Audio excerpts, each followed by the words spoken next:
What's up, y'all? Welcome back to Dolphins Daily, your daily dose of Dolphins content on draft day with your boy, Chris Kane.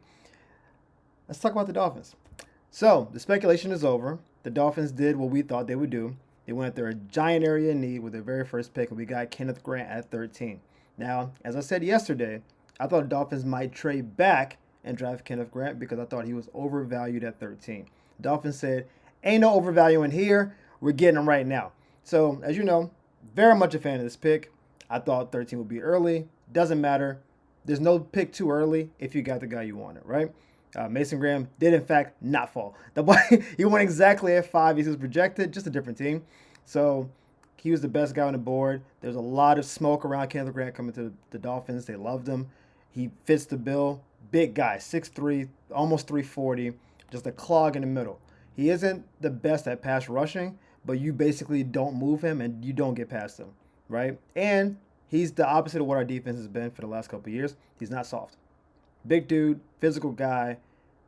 His floor is very high. His ceiling is probably not as high.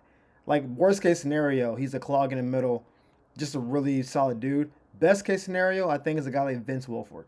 Vince Wilfork will probably get in the Hall of Fame. It's hard to know, but big guy in the middle, quicker than you think, can get a pass rush, bat balls. Like I think that should be where we're trying to get him to. If Kendall Grant can become a version of Vince Wilfork, I think it's a slam dunk. We will be more than happy. We're deficient on the D line, and I expect him to start day one. He can play nose tackle. He can move, the three technique, whatever. That's too much in the weeds. But we got a big guy in the middle because we had a hole in the middle. I think it's a big time pickup. It's wild because all the cornerbacks were on the board. And I said Jade would be the pick, and he dropped all the way down to the Broncos.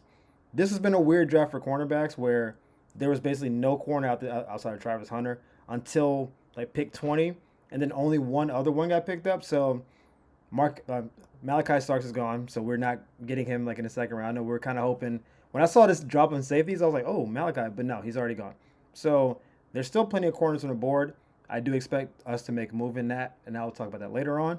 But for now, we got Kenneth. We got a big guy in the middle. We didn't go offensive line. Booker was taken by the Cowboys right before us. I think Booker would have been very much in play. He's the best guard on the field, on the board. We need a guard. And then the Cowboys surprised everyone by making an actual good draft pick. They didn't take the flashy receiver. They went and got someone for their, interior. So I think Kenneth was probably number 2 on our board. And then he just kind of fell to us right there. So no more speculation. No more, what are we going to do? We got him. We got a big guy, and now we'll see how it turns out. Now, bring this up because we have not been traditionally really great at defensive lineman drafting. Not in the last probably 15 years, right? We all know the Deion Jordan fiasco, the Jordan Davis fiasco, the Raekwon Davis.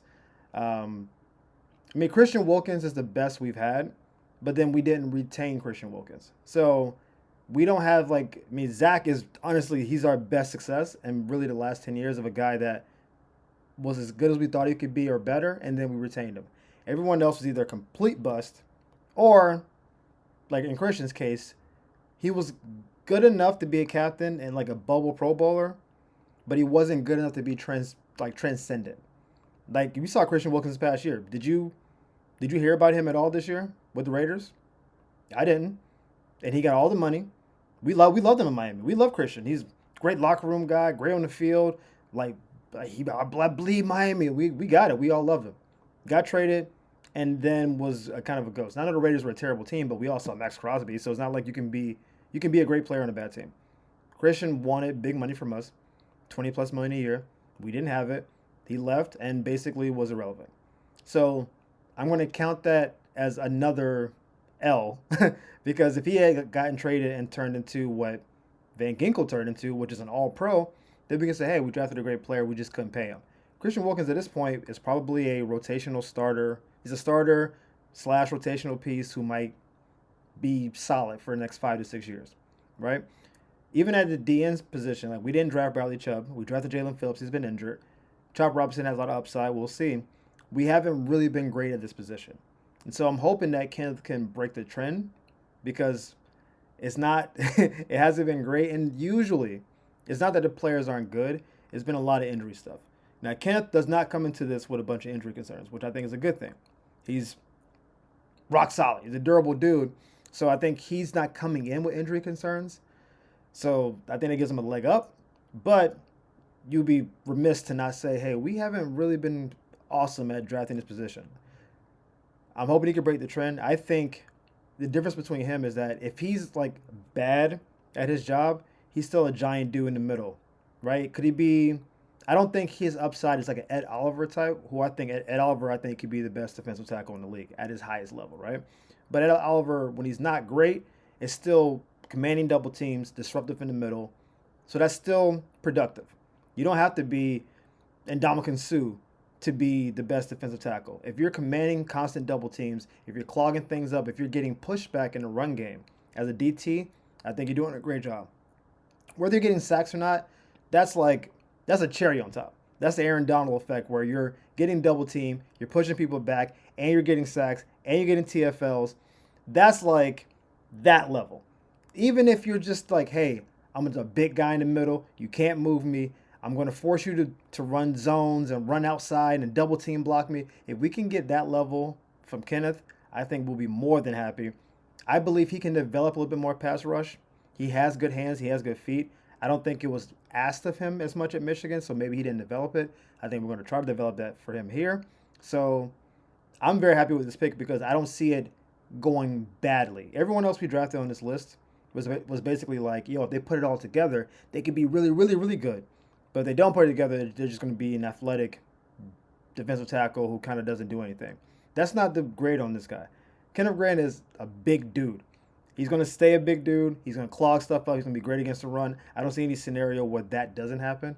If he can develop a little bit of a pass rush, just not that much pass rush, then I think we have a really special guy that we can build the rest of the defense around. Because if he does his job well enough, I think our linebacking core overall isn't super strong, but we haven't really put a lot of resources back there. So if your D line is better, the linebacker's job gets easier. So now our linebackers will look better.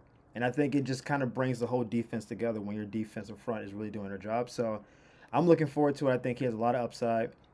Or he has not the highest upside, but he has the least amount of downside, which as your number one pick, you want that to be as rock solid as you can when you have deficiencies. If you're a team like the Eagles, where you're just drafting guys like, we'll see what you become, different. We can draft on potential. When you have a big need, we need to fill the need, and they will get potential later on. I think he fills the need. I don't see this is a potential pick. This is a guy day one who should be able to do his job. So we're looking forward to it. I think he'll break the trend, though. I'm confident in that. So now we look at what the rest of the draft looks like. As I said, this draft was odd. There was like one trade early on, and then no trade until the very end, and a bunch of trades. I think tackles flew off the board. I don't think we need a tackle. I've said that many times. The top 6 tackles all off the board.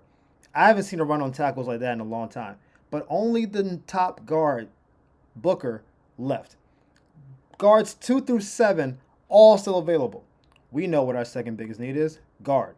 So our pick is 17 picks, 18 picks into round 2. I don't know how many guards are going to go between now and then. I think a lot of teams need guards. But if we really feel like we need one of those guys, like we need you're the missing piece, we almost certainly need to move up, right? We have Cleveland has a couple picks. They have offensive line issues. The Saints have issues. Like there are a lot of teams in between us that if we just sit steady, it'll probably be like the 5th or 6th guard there for us at that position. There's also a lot of cornerbacks on the draft, right? We still have Siobhan out there. We still have Porter still out there. Like there's corners to be had in the draft. And every safety outside of Malachi is still on the board. So Eamon Warrior, who we saw possibly going between 10 and 15, still on the board. So he's safety number 2. Big, fast, like physical. Seems like a Cam Chancellor, Earl Thomas hybrid baby in the secondary. Like he's still on the board. So I think the question really is there somebody on the team's draft board that they're like in love with? If you thought, man, Nick might go at 13, but we need to get Kenneth because we need a big guy in the middle, Nick will probably be gone by the end of the first round. And now we're in the second round, and we're a few picks in, and he's still on the board. And you think Nick is the game changer, we need to go get that guy, then go get that guy. We have a ton of picks. We have 9 more picks. Move a 5th-round pick, move up at whatever spots, go get him. If you think he's the missing piece, go get him, right? I don't know if they think Tate Ratledge is the missing piece at guard. He's a number 2 guard on the board. I did a story with him about a week ago. He's out of Georgia. He's had some injury concerns, but when he's healthy, he's great at pass blocking and running blocking. He's nasty, physical, played at Georgia. We know what Georgia guys are about. He's right there. If you think he's your guard for the next 10 to 12 years, then go get him. He's not going to be there 18 picks in. We know that. Just the way offensive linemen are drafted. They'll draft guys. I mean, not Justin Simmons, but Simmons. I don't know his first name. The Chiefs' last pick. Just came off knee injury, hip, like first round pick, crazy injuries, missed most of the season. But they're just drafting off of what he could be. That's what we do for offensive linemen. If you show any kind of good tape, we'll take the long-term plan on you. So we know there won't be a ton of guards at our position. If we sit steady, we can probably get, cornerback 5 or 6. I believe the Dolphins will get aggressive, move up and get the top guard they want, and then pray that there's a good cornerback in the 3rd round waiting for us. That's what my prediction would be, because I think we for sure need a D tackle in the guard. I believe we're confident at safety, but again, if Nick is on the board halfway through the 2nd round, it'd be really hard not to move up, but we definitely need a guard. And I think the drop-off from guard 2, 3 to guards 4 through 9 is a big drop-off. And we can't afford to get second-rate guard play. We saw it last year. When the guard is not doing their job, the offense does not work. We can't run the ball. We can't throw the ball. Tua's throwing the ball even faster than before. The offense gets just hunkered down. We can't be creative. Everything starts in the trenches. We need to go get a guard. If you think there's one you like, go get him. That's my recommendation. So I believe Friday, I think it's rounds 2 and 3.